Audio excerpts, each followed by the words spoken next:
আর তোমরা যদি খুশি হইতে যে তোমাদের পায়ে ধইরা বললে তোমরা নামাজ পড়বা, তাহলে মাইকের আওয়াজ দিয়ে শুধু না, খোদার কসম এই হাত দিয়ে কোরআনের পাতা উল্টাইছি আমরা, এই হাত দিয়ে আমরা হাদিসের পাতা উল্টাইছি, এই হাতটা তোমার পায়ে লাগায় বলতাম, এই আমার হিরেকখণ্ড দেশের হিরেকখণ্ড সমাজ, তোরা বেনামাজি হইস না, তোরা 5 ওয়াক্ত নামাজ পড়।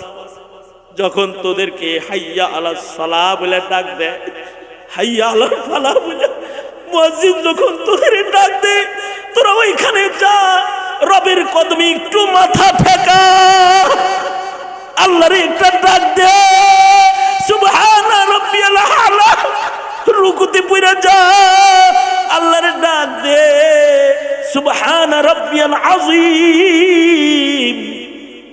কবর থেকে কোনো বুজুর্গ এসে তোমাদেরকে বলবে না, মরে যাওয়া হাফিজজি কবর থেকে উঠা তোমা করে বলবে না, মরে যাওয়া শামসুল হক ফরিদপুরি কবর থেকে উঠা তোদের কাছে আসবে না, মরে যাওয়া শাইখুল হাদিস আল্লামা আজিজুল হক কবর থেকে উঠে তোদেরকে নামাজের কথা বলবে না, মরে যাওয়া ওই সকল মনীষীগণ যারা স্বর্ণাক্ষরে ইতিহাসের পাতায় আছে, তারা কবর থেকে উঠে তোমাদের নামাজের কথা বলবে না। অথবা রওজায়ে আতহার থেকে সরাসরি আল্লাহর রাসূলের আওয়াজ তোমাদের কানে কিয়ামত পর্যন্ত কোনোদিন পৌঁছবে না, যে রাসূল তোমাদেরকে ডেকে বলে উম্মত রে নামাজ ছাড়িস না, এই আওয়াজ তোমাদের কানে পৌঁছবে না। নবীর নায়েব কোন আলেম হয়তো কোন জায়গায় বসে তোমাদের কাছে জোরহাট করে বলবে, মসজিদের আযান কি অবহেলা করিস না। আমরা যদি সফলতা হাসিল করতে চাই, আমরা যদি কল্যাণ পেতে চাই, তাহলে রাস্তা একটাই খোলা আছে, দুনিয়া আখিরাতের হার জায়গার সফলতা কল্যাণ, আল্লাহ তাআলা আমাদের সম্মান, আমাদের নিরাপত্তা, আমাদের সার্বিক ইজ্জত, আমাদের উন্নতি অগ্রগতি সবকিছু লুকিয়ে রয়েছে মুহাম্মাদুর রাসূলুল্লাহ সাল্লাল্লাহু আলাইহি ওয়াসাল্লামের অনুকরণের জিন্দেগির ভেতরেই। পক্ষান্তরে যদি আমরা নবী অনুকরণ বাদ দিয়ে অন্য কারোর অনুকরণ করি, তো আমাদের কপালে গুতা আছে, জুতা আছে, বেজ্জতি আছে, হাসরে আযাব আছে। 17 কোটি মুসলমান আমরা, কিন্তু আমাদেরকে দেখলে মুসলমান মনে হয়, এমন মুসলমানের পরিসংখ্যানটা আমি করতে পারবো না, ওটা আপনারা করে নেবেন। তবে আমার কাছে মনে হয় অধিকাংশ মুসলমান তাদের আসল স্বকীয়তা, তাদের আসল আকৃতি, মুসলমানিত্ব, তাহজিব, তামাদ্দুন, সংস্কৃতি হারাতে শুরু করেছে। একেবারে বুড়া থেকে শুরু করে কিশোর পর্যন্ত মুসলিম সভ্যতা বিদায়ের মানে এমন একটা জায়গায় গিয়ে দাঁড়িয়ে আছে এখন, যে যদি এখন সচেতন না হন, তাহলে ভবিষ্যতে এখন বোরকা ধরে টান দেয়, তো কিছুদিন পরে আপনার টুপি ধরেও টান দিবে, আপনার পাঞ্জাবি ধরেও টান দিবে, টানাটানি শুরু হয়ে যাবে, অলরেডি শুরু হয়ে গেছে কিছু কিছু। এমনকি হতে পারে সেই অবস্থার বাস্তবায়ন আমাদের অবহেলার কারণে আমাদের সমাজে শুরু হয়ে যাবে, যে মুসলমানরা মুসলমানের ইসলামের প্রতিটি রোকন এর বাস্তবায়নের বাধায় পরিণত হয়ে যাবে। এখনো বাধা পরিণত হয়েই গেছে অনেকটা। যেমন আজকে তিরস্কারের মাধ্যমে বাধা আসছে, কালকে হাতিয়ারের মাধ্যমে বাধা আসবে। আজকের বাধাটা হলো তিরস্কারের বাধা, কালকের বাধা হবে সশস্ত্র বাধা। আর যদি এইভাবে চলতে থাকে, তাহলে আমাদের দুনিয়াও বরবাদ, আখিরাতও বরবাদ। সুতরাং যদি শান্তি পেতে চাই দুনিয়ার জীবনে এবং আখিরাতে, রাস্তা একটাই, অনুকরণ হবে মুহাম্মাদুর রাসূলুল্লাহ সাল্লাল্লাহু আলাইহি ওয়াসাল্লামের। আরবের জাহিলিয়াত নবীজির অনুকরণের মাধ্যমে স্বর্ণ যুগে রূপান্তরিত হয়েছিল। জমানাকে বলা হয়েছিল অন্ধকার যুগ। এখনো ইতিহাসের পাতায় একটা যুগকে অন্ধকার যুগ বলা হয়। তার মানে হলো ওই সময় সূর্য উঠতো না, পূর্ণিমার চাঁদ উদিত হতো না, অথবা ওই সময় আকাশ তারকা সজ্জিত হইতো না, সব ছিল। সূর্য উঠত, সূর্য ডুবত, পূর্ণিমার চাঁদ আলো দিত, আকাশ সুন্দর সুসজ্জিত হয়ে মানুষের উপরে সেজে গুজে দাঁড়াতো। তারপরেও জমানার নাম ছিল অন্ধকার জমানা। কিসের কারণে? মানুষের চারিত্রিক অধঃপতনের কারণে। মানুষগুলো সভ্যতা হারিয়ে এতটা অসভ্য হয়ে গিয়েছিল যে পশু পাখির ভেতরে যে অসভ্যতা পাওয়া যায় না, সেটা মানুষের ভেতরে পাওয়া গেছে। এরকম অসভ্যতা যখন গ্রাস করেছিল, তখন মানুষ তাদের স্বভাবের কারণে, তাদের স্বভাবের দাগ জমানার উপরে লেগে গিয়েছিল। জমানাকে বলা হতো অন্ধকার যুগ, অন্ধকার জমানা। পক্ষান্তরে এই মানুষগুলাই যখন সরবারে দু আলম নবী মুহাম্মদুর রাসূলুল্লাহ সাল্লাল্লাহু আলাইহি ওয়াসাল্লামের কাছে নিজেদের সার্বিক পরিবর্তন সাধন করেছে, ইবাদতকে তারা আলিঙ্গন করেছে, আখলাককে তারা আমন্ত্রণ জানিয়েছে, নিজের জিন্দেগিতে শরীয়তে ইসলামের প্রত্যেকটা হিস্সাকে যখন বাস্তবায়ন করেছে, ইসলামের সজ্জিত গাছের প্রতিটি ফুল, প্রতিটি পাতা, প্রতিটি শাক, প্রতিটি কাণ্ডকে যখন নিজের জীবনে, নিজের সমাজে, নিজের ঘরে, নিজের রাষ্ট্রে বাস্তবায়ন করেছে, জমানাটা ইতিহাসের পাতায় খায়রুল কুরুন হয়ে গেছে। জমানাটার নাম হয়ে গেছে স্বর্ণযুগ। জমানাটা স্বর্ণের চেয়ে দামি হয়ে গেছে। জমানার মানুষগুলো স্বর্ণের চেয়ে দামি হয়ে গেছে। জমানার পরিবেশ, জমানার শৃঙ্খলা, এগুলো সোনার চেয়েতেও বেশি মূল্যবান হয়ে গেছে, শুধু নিজেদের কিছু পরিবর্তনের কারণে। আল্লাহর রাসূল সাল্লাল্লাহু আলাইহি ওয়াসাল্লাম বলেন, বাদা আল ইসলাম গরীবা সায়াউদু কামা বাদা ফাতুবা লিল গুরাবা। ইসলাম এক সময় অসহায়ত্ব নিয়ে আগমন করেছিল, তখন নামাজ পড়লে পরে নবীর গলায় উটের নারী ভুঁড়ি চাপায়া দেওয়া হতো। ইসলাম এমন এক অসহায় অবস্থায় আগমন করেছিল, যখন কেউ কোরআন তেলাওয়াত করলে অথবা কালেমা পড়লে তাকে হাত পা বেঁধে উত্তপ্ত রৌদ্রের ভেতরে শোয়ায়া দেওয়া হতো, অথবা আল্লাহর নামের জিকির করলে হযরত বেলালের মতো জিহ্বার ভেতরে পেরেক ঢুকায় দেওয়া হতো। এমন কঠিন এক পরিস্থিতি দিয়ে ইসলামের যাত্রা শুরু হয়েছিল। ফতেহ মক্কার মাধ্যমে আল্লাহ তাআলা এক সময় দিক দিগন্তে ইসলামের বিজয় দান করেছিলেন। ইসলামের সুশীতল ছায়াতলে দলে দলে মানুষ এসে শান্তির নীড়, শান্তির জায়গা খুঁজে পেয়েছিল।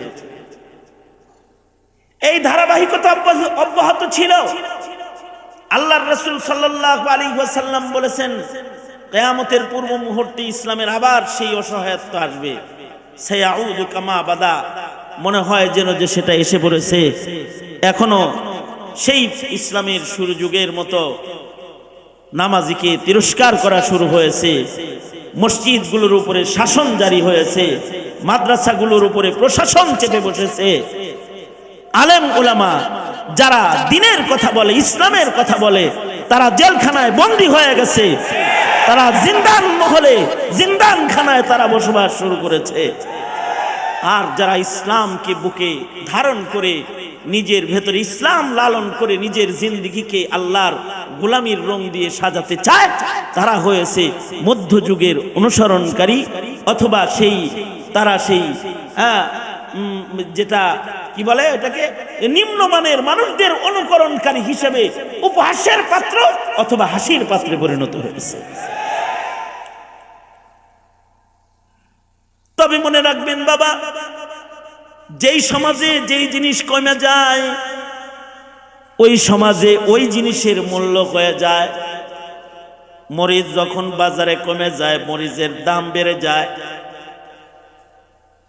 পেঁয়াজের সংকট যখন দেখা দেয়, তখন পেঁয়াজগুলো দামি হয়ে যায়।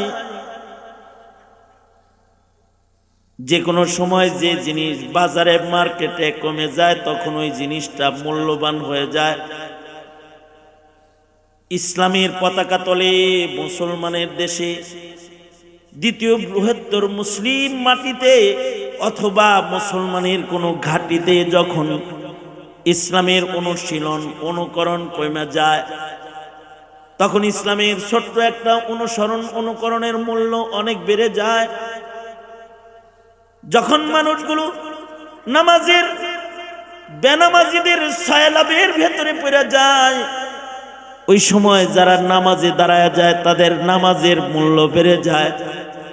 এমনকি সরওয়ারে দু আলম নবী বলেছেন, এখন তো হাজার হাজার মানুষ আপনারা বসে জিকির করতেছেন, কিন্তু একটা সময় আসবে যখন একজন মানুষের আল্লাহ আল্লাহ আল্লাহ বলার মূল্য এত বেশি হবে যে করবে কিয়ামতে যখন জমিনের উপরে বসে একজন আল্লাহর বান্দাও আল্লাহর গুণগান গাইবে, একজন আল্লাহর গোলাম আল্লাহর নামের জিকির করবে, ওই জিকিরটার মূল্য আল্লাহর কাছে এত বেশি হবে যে একজন মানুষের জিকিরের কারণে উপরের আসমানকে আল্লাহ তাআলা ধরে রাখবে। একজন মানুষের জিকিরের কারণে জমিনের সুজলা সুফলা হালত বাকি থাকবে। একজন মানুষের জিকিরের কারণে ভোরের সূর্য উদয় হবে, সন্ধ্যায় ডুবে যাবে।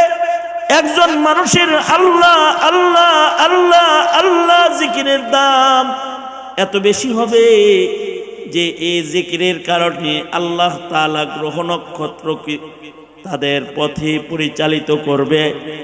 কারণ সায়াউদু কামা বাদা ফাতুবা লিল গুরাবা, অসহায় সময়ের দিনের উপরে চলনেওয়ালা মানুষের বড় দাম। এ কারণে আল্লাহর রাসূল বলেছেন, ফাসাদের জমানায় যদি কেউ একটা সুন্নতের আমল করে, তার একটা সুন্নতের মূল্য আল্লাহ তাআলা গলা কাটা শহীদের চাইতে অধিক পরিমাণে দান করবে।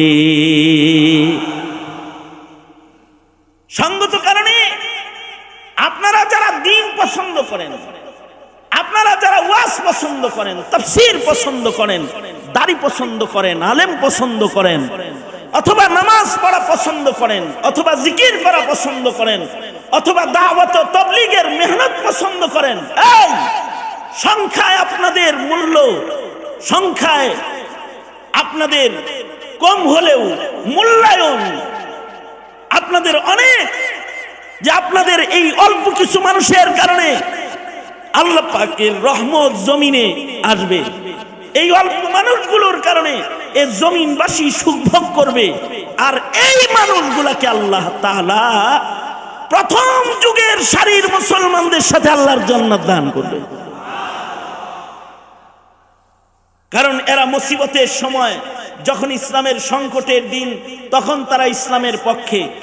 যখন সুন্নতের সংকটের সময়, তখন তারা সুন্নি। যখন ইসলামের ইবাদতগুলো ধীরে ধীরে ইসলামের ইবাদতের দুর্ভিক্ষের সময়, তখন তারা ইবাদতের মার্কেটিংকারী। এ কারণে তাদের ইবাদতের অনেক দাম, তাদের নেক কাজের অনেক দাম। এই সমাজে যখন বিশ্বকাপের মূল্যায়ন, ওই সমাজে ওয়াজের মূল্যায়ন। যেদিন ফাইনাল খেলা হয় সেদিন আমার মাহফিল ছিল আপনাকে নারায়ণগঞ্জে। কই ছিল হুজুর? এই ওনারাও গেছিল ওখানে বক্তবলিতে আমার মাহফিল। তখন এই সমাজে মাহফিলের মূল্যায়ন, ইবাদতের মূল্যায়ন আর গানের মূল্যায়ন, অথবা খেলার মূল্যায়ন আর নাচের মূল্যায়ন, এই তো সেদিন তো সচক্ষে দেখছি। মাহফিলে গেছি, মাশাআল্লাহ লোক ছিল, প্যান্ডেল ভরা ছিল, কিন্তু গোলাম কোন জায়গায় গেলে আপনারা যেরকম ভিড় জমান, এই ভিড় ছিল না। তবে রাস্তায় নাচানাচির ভিড় ছিল। শুধু বক্তাবলী থেকে চিটাগাং রোড পর্যন্ত যতগুলো ড্যান্স দেখছি, জীবনেও অত ড্যান্স দেখিনি। বুড়ার নাচ, যুবকের নাচ, যুবতীর নাচ, কিশোরীর নাচ, কিশোরের নাচ, সব নাচ দেখতে দেখতে গেছি। ইবাদতের মূল্যায়নকারী হন। মুসলমান হিসাবে যদি ইবাদতের মূল্যায়নের শপথ গ্রহণ করতে না পারেন, তাহলে আল্লাহর পক্ষ থেকে রহমতের আশা রাখবেন না। যদি আল্লাহর রহমতের আশা রাখেন, তাহলে হাজার মুসিবতের ভেতরে ইবাদতকে মজবুত করে ধরে রাখার শপথ গ্রহণ করুন, যেটা হবে আপনার জীবনের পণ, যেটা হবে আপনার জীবনের প্রতিজ্ঞা।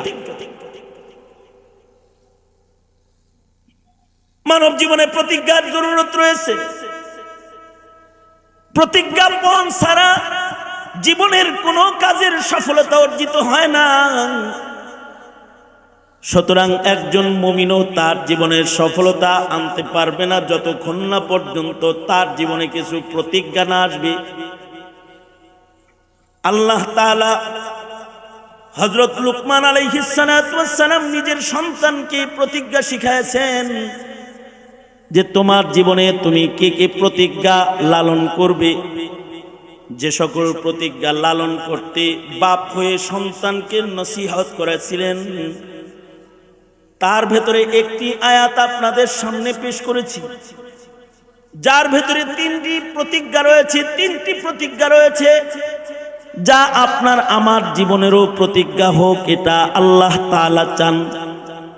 যে কারণে আল্লাহ তাআলা প্রতিজ্ঞার আলোচনাটা আল্লাহর কালাম সূরা লুকমানে করে দিয়েছেন কিয়ামত পর্যন্তের জন্য। একজন মুমিনের জীবনের প্রতিজ্ঞা হবে কিয়ামত পর্যন্ত মুমিন তার জিন্দেগিতে প্রতিজ্ঞা গ্রহণ করবে লুকমানের সন্তানের মতন। লুকমানের সন্তানের প্রতিজ্ঞা বাবার কাছ থেকে সন্তান শিখেছে, বাবা সন্তানকে প্রতিজ্ঞা শিখায়েছে। যে আয়াত পড়েছি তার ভেতরে তিনটি প্রতিজ্ঞার আলোচনা রয়েছে। এক নাম্বার প্রতিজ্ঞা হলো ইবাদতের প্রতিজ্ঞা, দুই নাম্বার প্রতিজ্ঞা হলো দাওয়াতুত তাবলীগের প্রতিজ্ঞা, তিন নাম্বার প্রতিজ্ঞা হলো দুনিয়ার সুখ দুঃখ মিশ্রিত জগতে ধৈর্যের প্রতিজ্ঞা। এই তিনটি প্রতিজ্ঞার আলোচনা আয়াতে বর্ণিত। মানব জীবনে একজন মুমিনের ইবাদত হবে প্রতিজ্ঞা আর পণের অংশ। যে কোনো মূল্যে, যে কোনো ত্যাগের বিনিময়ে হলেও সে তার ইবাদতকে কখনো নষ্ট হইতে দেবে না। এটা হবে তার জীবনপণ। ইবাদতের ভেতরে যেহেতু সবচেয়ে দামি ইবাদত হলো নামাজ, আউয়ালু মা ইউহাসাবু বিহিল আবদু ইয়াউমাল কিয়ামাতিস সালাহ, সঙ্গত কারণে নামাজের আলোচনার প্রতিজ্ঞা। নামাজের প্রতিজ্ঞা করো যে জিন্দেগিতে কোনোদিন নামাজ ছাড়বা না। এটা হবে একটা মুমিনের জিন্দেগির প্রতিজ্ঞা। যেই মুসলমান নামাজ পড়ে না সে তো কাফেরের মতন, গায়রে মুসলিমের মতন। যে মুসলমান বেনামাজি সে তো মুশরিকের মতন, গায়রে মুসলিমের মতন। অমুসলিম যেমন নামাজ পড়ে না, মুসলিম হয়ে সে নামাজ পড়ে না, ও মুসলমানের কাতারে দাঁড়ানোর যোগ্য না, অমুসলিমের কাতারে দাঁড়ানোর যোগ্য হয়ে গেছে, অমুসলিমের কাতারে দাঁড়ানোর যোগ্য। তোমরা যুব সমাজ যারা ওয়াজ শোনো, নামাজ পড়ো না, তোমাদের নিয়ে আমি খুব যন্ত্রণায় আছি। তোমরা আমাদের ভক্ত, আমরাও তোমাদের ভক্ত। কেন ভক্ত তোমাদের? তোমাদের ইবাদতের কারণে তোমাদের ভক্ত তা না। তবে তারপরেও এই দেশে যখন নাস্তিকদের উৎপাত চোখে নজরে পড়ে তখন ভীত হই, ভীত সন্ত্রস্ত হই, আর ভয় হয় না জানি নাস্তিকের মিশন জাগ্রত হয়ে যায়। কিন্তু তোমরা নামাজ পড়ো আর নাই পড়ো, মাহফিলে গেলে যখন তোমাদের দিন ভালোবাসা মিশ্রিত চেহারাগুলো সামনে নিয়ে বসে যাই, রাত 12টা-1টার সময় যখন তোমাদেরকে ধর্মীয় দরদে উত্তেজিত অথবা ধর্মীয় আবেগ নিয়ে বসে চোখে পানিওয়ালা অবস্থায় তোমাদেরকে দেখতে পাই, তখন আশার সঞ্চার হয়, বুকটা ভরে যায়। তখন একথা হৃদয় সাক্ষ্য দেয় যে 17 কোটি মুসলমানের মাটিতে এই যুব সমাজ ইমানদারদের পাহারা থাকতে এই দেশে নাস্তিকের স্বপ্ন, মুরতাদের স্বপ্ন বাস্তবায়ন হবে না, মুরতাদের স্বপ্ন বাস্তবায়ন হবে না।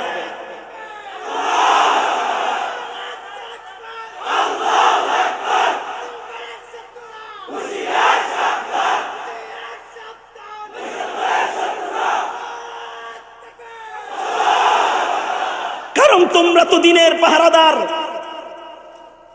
তোমরা দিনের পাহারাদার। আর এই দেশের মাহফিলগুলোর মাধ্যমে উলামায়ে কেরামের নসিহতের মাধ্যমে এদেশের যুব সমাজের সাথে উলামাদের সম্পর্ক বিধায়ী যে সকল আলেমরা উচিত কথা বলে দেয়, সে সকল আলেমদের মুখ বন্ধ করার জন্য একটি চক্র মরিয়া হয়ে লেগে যায়।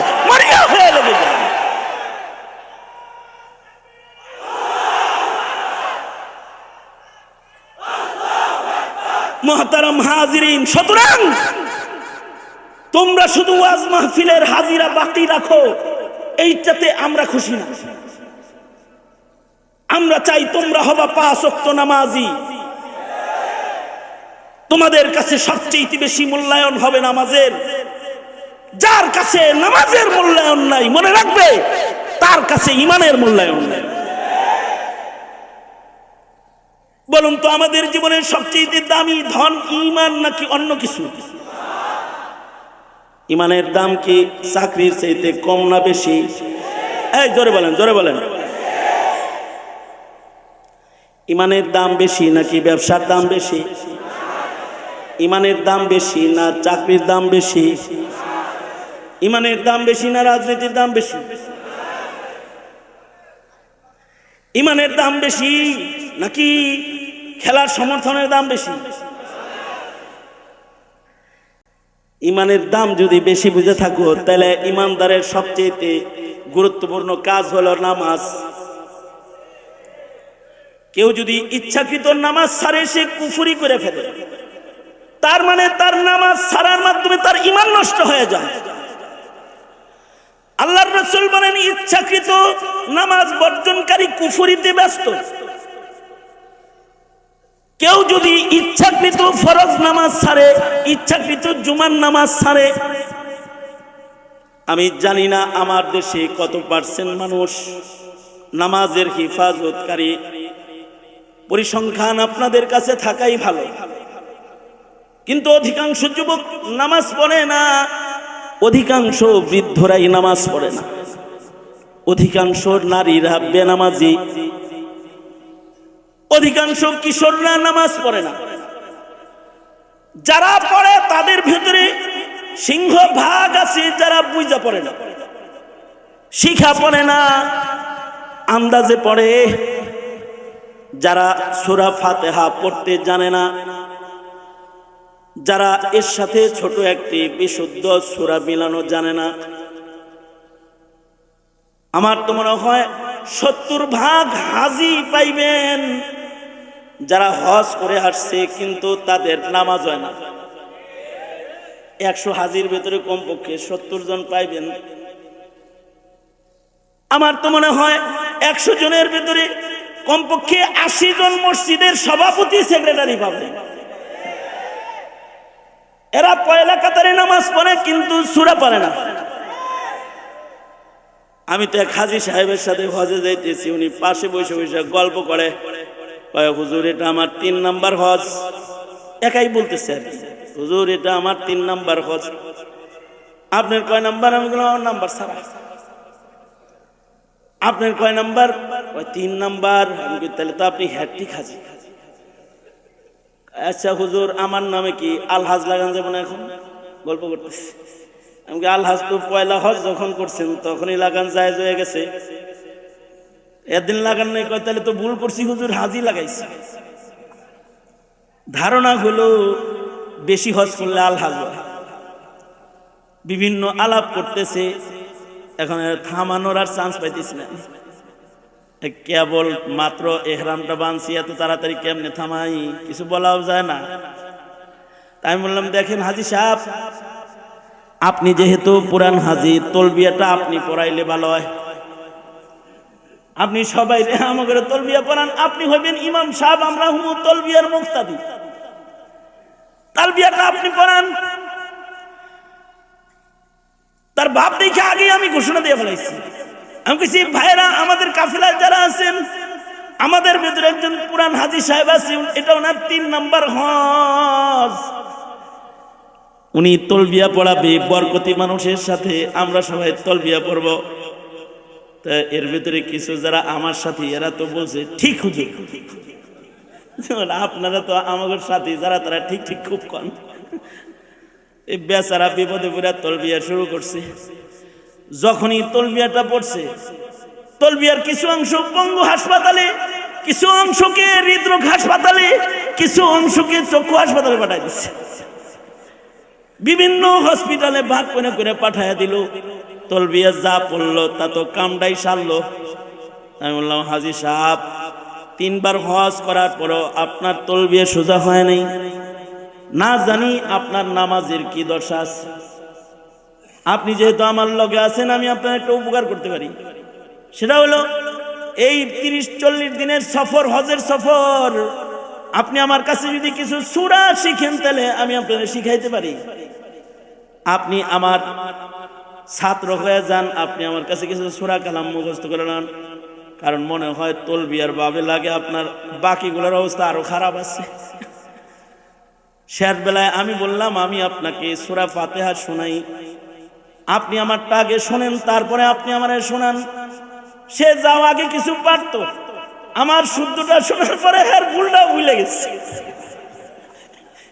এবার তারা যখন বললাম যে দাওয়ার করি, হযরত জিবরাইল নবীরে কোরআন শুনাইছে, নবী জিবরাইলরে শুনাইছে। নবীজি আর জিবরাইলের মাঝখানে যে সুন্নতের কোন হইছে, ইহরাম পড়া অবস্থায় ওই দাওরের সুন্নতের কালারটা আমি আর আমনে লাগাই।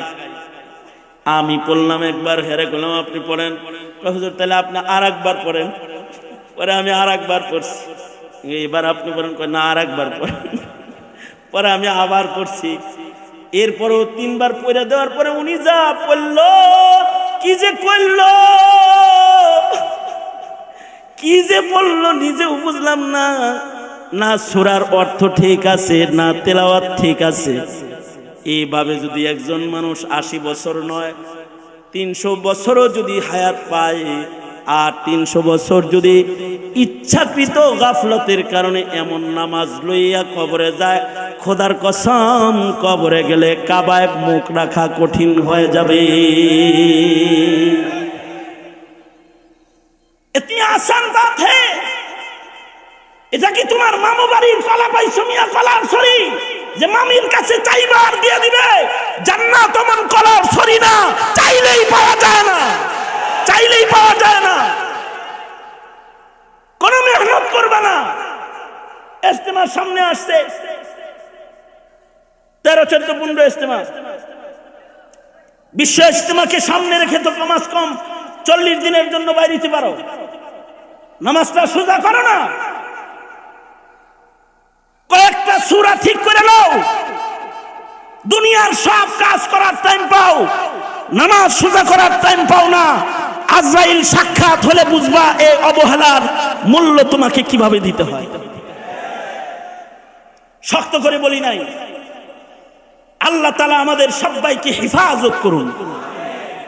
আওয়াজ করে জোরে চিল্লায় জোরে আওয়াজ করে বলেন আমিন। আরো জোরে আওয়াজ করে বলেন আমিন। কি মনে করেছেন সেলুনের কাটা চুলের আর্মি কাটিং এর যদি তাসির থাকে, 5 ওয়াক্ত নামাজের তাসির নাই? নামাজের তাসির কি? আল্লাহ তাআলা নিজে নামাজের তাসির বর্ণনা করতেছেন। আল্লাহ বলেন, ইন্নাস সালাতা তানহা আনিল ফাহশাই ওয়াল মুনকার। কেউ যদি নামাজ পড়ে, নামাজি হয়, তাহলে তার নামাজ তাকে ছোট বড় সব গুনাহ থেকে বাঁচায় রাখবে। তার মানে হলো মুদ্রা কথা, লম্বা করে বলি না, শর্ট করে বলি, নামাজ যে পড়ে সে নামাজি হইলে নামাজি চুরি করতে পারে না, নামাজি জেনা করতে পারে না, নামাজি সুদ খাইতে পারে না, নামাজি কোনোদিন আলেমের সাথে তর্ক করতে পারে না, নামাজি কখনো আলেমকে আক্রমণ করতে পারে না, নামাজি কখনো গুনাহে কবিরা করতে পারে না। নামাজিকে তার ছোট বড় সব গুনাহ থেকে তার নামাজ বাঁচায় রাখবে। নামাজি সুদ খাইতে পারে না, নামাজি ঘুষ খাইতে পারে না। এরপরেও যদি দেখা যায় নামাজও পড়ে 2 নাম্বারই সব করে, তাইলে বুঝতে হবে তার নামাজ হয় না। এই কারণে ওসিয়ত হলো, ইয়া বুনাইয়া আকিমিস সালাহ, নামাজকে শুদ্ধ করে পড়ো, নামাজকে সময় মতো পড়ো, নামাজকে নবীর নামাজের সাথে মিলায় মিলায় পড়ো, নামাজকে ওয়াক্ত মতো পড়ো, নামাজের হক আদায় করে নামাজ পড়ো, নিজে পড়ো, সমাজকে লইয়া আজান দিয়া ডাইকা ডাইকা বেলালের মতো ডাইকা ডাইকা পড়ো। নামাজকে রাষ্ট্রীয়ভাবে আইনের মাধ্যমে নামাজকে রাষ্ট্রের কানুন বানাও, নামাজকে কায়েম করো। যদি কেউ নামাজকে কায়েম করে ফেলায় তাহলে ইন্নাস সালাতা তানহা আনিল ফাহশাই ওয়াল মুনকার, নামাজি সমাজকে পুলিশ দিয়ে পাহারা দিতে হবে না, নামাজি সমাজকে মেশিন দিয়ে চেক করতে হবে না। নামাজিকে তার নামাজ ভালো লাগবে, সে আধার রাতে গুনাহ করতে পারবে না, সে মরুভূমির ভেতরে গুনাহ করতে পারবে না, সে পরের উপরে জুলুম করতে পারবে না, সে অহংকার করতে পারবে না, সে পাপাচারে লিপ্ত হইতে পারবে না। সমাজের পাপাচারের সংখ্যা বেশি হওয়ার সবচেয়ে বড় কারণ হলো মুসলিম সমাজ বেনামাজির সংখ্যা বেশি। যে কয়টা আছে নামাজি তাদেরও নামাজ হয় না, তাদেরও পরিপূর্ণ নামাজ হয় না, ইল্লা মাশাআল্লাহ, যে শিখে নিয়েছে সে ছাড়া।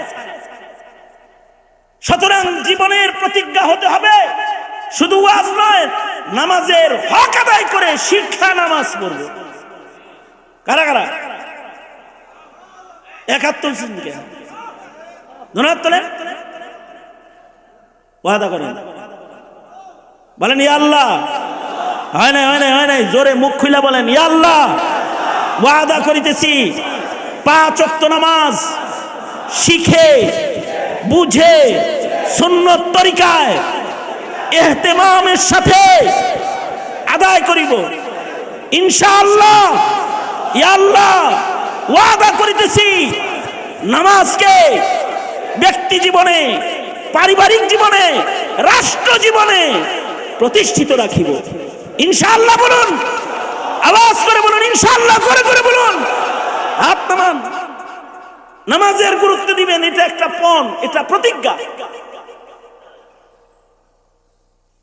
নিজের যার যার মনে মনে ভাবতে পারেন হুজুর এত বড় দায়িত্ব ঘাড়ে চাপায় দিল। এই, আপনি তো দেশের প্রেসিডেন্টও না, প্রধানমন্ত্রীও না, আমি দেশের প্রেসিডেন্টও না, প্রধানমন্ত্রীও না, কিন্তু আপাতত আমার মুখ চলতেছে, আপনারা শুনতেছেন, আপনাদের ঘাড়ে চাপাইলাম। এই জন্য আপনি যে জায়গায় আপনার কথা চলে সেখানে চাপাইতে পারেন না।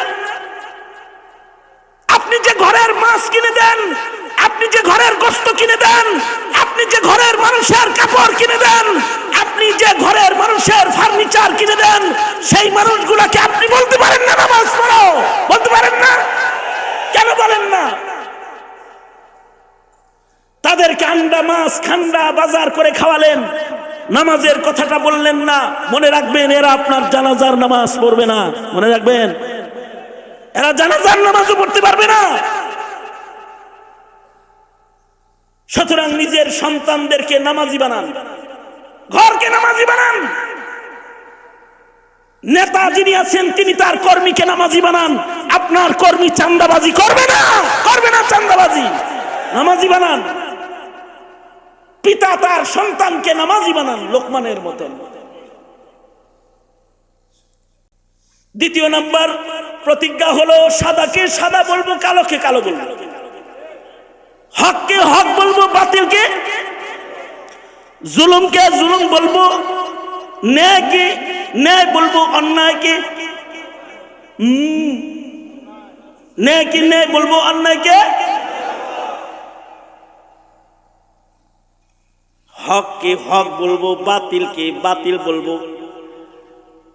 যদি কেউ এই প্রতিজ্ঞার বাইরে যায় তাহলে তার জিম্মা আল্লাহ না, সে খায়রে উম্মত না।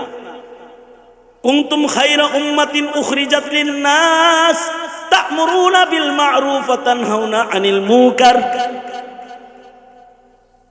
উম্মতের শ্রেষ্ঠত্ব হলো সাদাকে সাদা, কালোকে কালো বলার মাধ্যমে। আপনারা এই দায়িত্ব খালি হুজুর করে দিচ্ছেন যে কাদিয়ানিরে কাফের বলবে হুজুর, নাস্তিক মুরতাদের বিচার চাবে হুজুর, কোরআনকে কটাক্ষ যে করবে তার বিচার চাবে হুজুর, বোরকা ধরে যে টান দিবে তার বিচার চাবে হুজুর। আর আমি বয়ে থাকি আর কবেন আমি রাজনীতি করি না। এটার নাম রাজনীতি না, এটার নাম ইমানদারি। ঠিক একজনে বললেন কেন? ঠিক একজনে বললেন কেন? এটার নাম কি? এটার নাম কি? জোরে বলেন, এটার নাম কি? কাদিয়ানি রে কাফের কি খালি মৌলবী বলবে না, প্রতিটা ইমানদার বলবে? আওয়াজ করে বলেন, যে কাদিয়ানিকে কাফের বলবে না সেও কাফের। আওয়াজ করে জোরে বলেন, আওয়াজ করে বলেন। যে নাস্তিকের সুস্পষ্ট নাস্তিকতা দেখার পরে তাকে কিছু বলবে না, তাহলে তার নীরবতা আর সুকুতু নিসফুর রেজা, সেও নাস্তিক। মুরতাদের মুরতাদগিরি দেখা যার মাথা নড়ে চড়ে না, বুঝা শুই না কয়, বলতে চায় না, তার মানে হে হাফ নাস্তিক। চুপচাপ রয়েছে, তার মানে হলো সে নাস্তিকের পক্ষে গেছে, মুরতাদের পক্ষে গেছে। শুধু নামাজ দিয়া দিন বাঁচে না, তখন তা'মুরুনা বিল মা'রুফ ওয়া তানহাউনা আনিল মুনকার। ভালোকে ভালো বলবা, মারুফ নির্দেশ করবা, মুনকার থেকে মানুষকে বাঁচাইবা। অন্যায়কে অন্যায় বলবা, ন্যায়কে ন্যায় বলবা। তখন হুজুররা একা মিছিল করে আর তোমরা খালি। যখন নাস্তিকদের বিরুদ্ধে আওয়াজ হয়, খতমে নবুয়তের আওয়াজ হয়, নবীর ইজ্জতের আওয়াজ হয়, তখন চুপচাপ তামসা দেখো কেন? জীবনের পণ করো, প্রতিজ্ঞা করো, তোমার নবীর সম্মানে কেউ আক্রমণ করলে তার প্রতিবাদ তুমি করবে। এই কথা বলো না কেন? জোরে আওয়াজ করে বলো না। তোমার নবীর সম্মানে কেউ যদি আক্রমণ করে, প্রতিবাদ কি শুধু আলেম করবে নাকি প্রতিটা মুমিন করবে? তোমার নবীর ইজ্জতে হামলা হোক, এটা তুমি চাও? তোমার নবীর খতমে নবুয়ত নিয়ে টানাটানি হোক, এটা তুমি চাও? তোমার নবীর সম্মানের উপরে আক্রমণ করুক, এটা তুমি চাও? তোমার ধর্ম কবরে যাওয়ার পরে যে ধর্ম সম্পর্কে তোমায় জিজ্ঞাসা করা হবে, মা দীনুকা, কবরে তিনটা প্রশ্ন হবে, মান রব্বুকা ওয়া মা দীনুকা ওয়া মান হাযার রাজুলুল্লাযী বুইসা ফীকুম ওয়া মান নাবিয়্যুকা। এই তিন প্রশ্ন হবে, তার ভেতরে একটা প্রশ্ন হবে মা দীনুকা, তোমার ধর্ম কি? এই কথা বলেন না কেন? ধর্মের নাম কি? হয় নাই, হয় নাই, হয় নাই, হয় নাই, হয় নাই। ভলিউম বাড়া, ভলিউম বাড়ান, ভলিউম বাড়ান, ভলিউম বাড়ান। ধর্মের নাম কি? জোরে আওয়াজ করে বলেন। ধর্মের নাম কি? জোরে বলেন, জোরে বলেন। ধর্মের নাম কি? ধর্মের নাম যদি তোমার হয় ইসলাম, তাহলে তোমার ইসলাম ধর্মের যে কোনো একটি ইবাদত নিয়ে কেউ যদি টানাটানি করে, তোমার তো উচিত নিয়ে তার হাতটা ধরে ভেঙে দেওয়া, হাত ভেঙে দেওয়া। তুমি মুসলমান, কেন তুমি তোমার দ্বীনের উপরে আক্রমণ বরদাস্ত করবে? কেন তুমি তোমার নবীর উপরে আক্রমণ বরদাস্ত করবে? তোমাদের রাজনীতি নিয়ে আমার কথা না, কিন্তু তোমাদের দিনদারি নিয়ে আমার কথা আছে, থাকবে।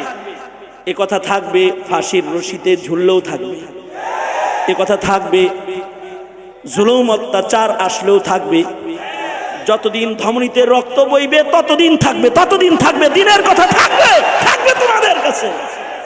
সুতরাং হককে হক বলবা, সাদাকে সাদা বলবা, কালোকে কালো বলবা, নবীর দুশ্মনকে দুশ্মন বলবা, ইসলামের দুশ্মনকে দুশ্মন তুমি বলবা, বলবা, বলবা। এটা তোমার দায়িত্ব, এটা তোমার দায়িত্ব, এটা তোমার জীবনের পণ। লোকমান বলে, ইয়া বুনাইয়া আকিমিস সালাতা ওয়া'মুর বিল মা'রুফ ওয়ানহা আনিল মুনকার। সৎ কাজের আদেশ করবা, অসৎ থেকে মানুষদেরকে বারণ করবা। তোমারা যদি কুটলাওয়ালা বলে গাল দেয়, তাও তুমি তাবলীগ করবা। এই কথা বলেন ঠিক না? ঠিক জোরে আওয়াজ করে বলেন। তোমারা যদি কয় যে পিকনিক করতে আয়া মসজিদ শেষ করতে আইছে, তিরস্কার যদি করে, তাও তুমি তাবলীগ করবা। তাবলীগ এটা এই উম্মতের ইবাদত, এই উম্মতের শান। হকের কথা বলা এই উম্মতের শান, সত্যের বাণী উচ্চারণ করা এই উম্মতের শান।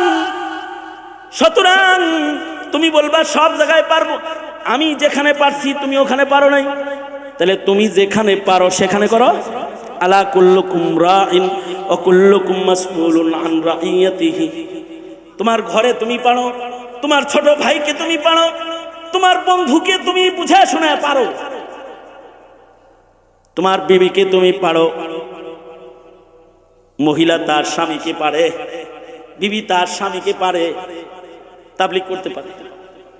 স্বামী তার বিবিকে পারে, পিতা তার সন্তানকে পারে, মা তার সন্তানকে পারে। এই পারে কি পারে না? কথা বলেন না কেন? আওয়াজ করে বলেন পারে কি পারে না? জোরে আওয়াজ করে বলেন পারে কি পারে না? কিন্তু যেই পিতা এই তাবলীগটা করে না, নিজের ছেলেরেও কয় না বাবা নামাজ পড়, এমনকি সন্তান তার জুম্মার নামাজ পড়ে না, কত বড় ধ্বংসাত্মক বিষয়। হাদিসটা শুনে যাও। আল্লাহর রাসূল বলেছেন, ক্বালা রাসূলুল্লাহি সাল্লাল্লাহু আলাইহি ওয়াসাল্লাম, মান তারাকা সালাসা জুমআতিন বিগাইরি উযরিন কুতিবা মিনাল মুনাফিকিন। আল্লাহর রাসূল বলে, ইচ্ছা করে কেউ যদি 3টা জুমার নামাজ না পড়ে, কোনো ওযর ছাড়া ইচ্ছা করে কেউ যদি জুমার নামাজ 3টা লাগাতার ছাইড়া দেয়, তাইলে তার নামটা আল্লাহর রাগ হয়ে মুনাফিকের খাতায় উঠায়। নাউজুবিল্লাহ। আরো আস্তে করে বলেন নাউজুবিল্লাহ। আরেকটু আস্তে করে বলেন, আরেকটু আস্তে করে বলেন, আরেকটু আস্তে করে। শরম দিতে চাই না, এটা বলতে চাই না কারা কারা জুমার নামাজ পড়ছো, কারা কারা পড়ো নাই, কিন্তু ওয়াজের ওয়াক্ত ওয়াজ শুনতে আইছো, আক্রমণ না করে তোমাকে ওসিয়ত করতেছি, লোকমানের মতন বলছি, জুমার নামাজ ছাড়বা না, জুমার নামাজের হিফাজত করবা ইনশাআল্লাহ। জোরে বলো। সফরে হজরে হার হালতে জুমা হেফাজত করবা ইনশাআল্লাহ। বলো ইনশাআল্লাহ বলো।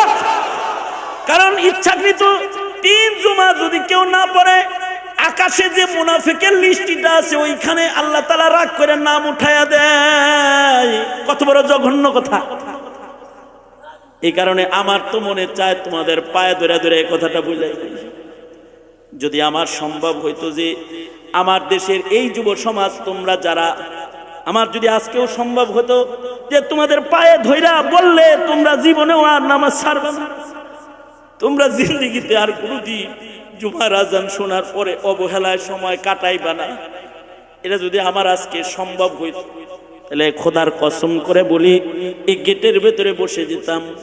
আর তোমরা যদি খুশি হইতে যে তোমাদের পায়ে ধইরা বললে তোমরা নামাজ পড়বা, তাহলে মাইকের আওয়াজ দিয়ে শুধু না, খোদার কসম এই হাত দিয়ে কোরআনের পাতা উল্টাইছি আমরা, এই হাত দিয়ে আমরা হাদিসের পাতা উল্টাইছি, এই হাতটা তোমার পায়ে লাগায় বলতাম, এই আমার হিরেকখণ্ড দেশের হিরেকখণ্ড সমাজ, তোরা বেনামাজি হইস না, তোরা 5 ওয়াক্ত নামাজ পড়।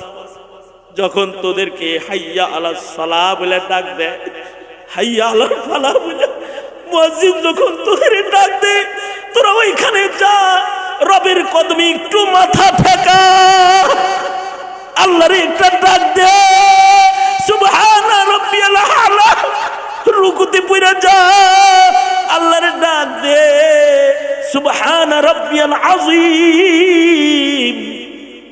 কবর থেকে কোনো বুজুর্গ এসে তোমাদেরকে বলবে না, মরে যাওয়া হাফিজজি কবর থেকে উঠা তোমা করে বলবে না, মরে যাওয়া শামসুল হক ফরিদপুরি কবর থেকে উঠা তোদের কাছে আসবে না, মরে যাওয়া শাইখুল হাদিস আল্লামা আজিজুল হক কবর থেকে উঠে তোদেরকে নামাজের কথা বলবে না,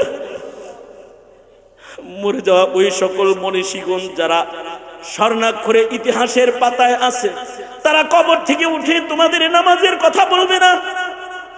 অথবা রওজায়ে আতহার থেকে সরাসরি আল্লাহর রাসূলের আওয়াজ তোমাদের কানে কিয়ামত পর্যন্ত কোনোদিন পৌঁছবে না, যে রাসূল তোমাদেরকে ডেকে বলে উম্মত রে নামাজ ছাড়িস না, এই আওয়াজ তোমাদের কানে পৌঁছবে না।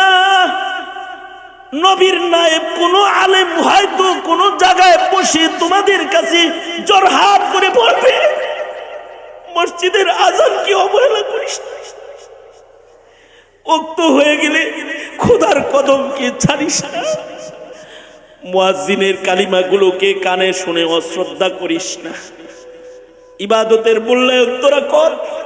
এটা হয়তো কোনো আলেমরাই বলবে, নাইবে নবীর মসনদে তোমরাই দাওয়াত দিয়ে বসাও, কিছু বলতে কও, কি বলবো, ভাষা হারা যাই, কখনো কখনো পেরেশান হয়ে যাই, নিজের দম বন্ধ হয়ে যাইতে চায়, নিজের ভাষা অচল হয়ে যায়।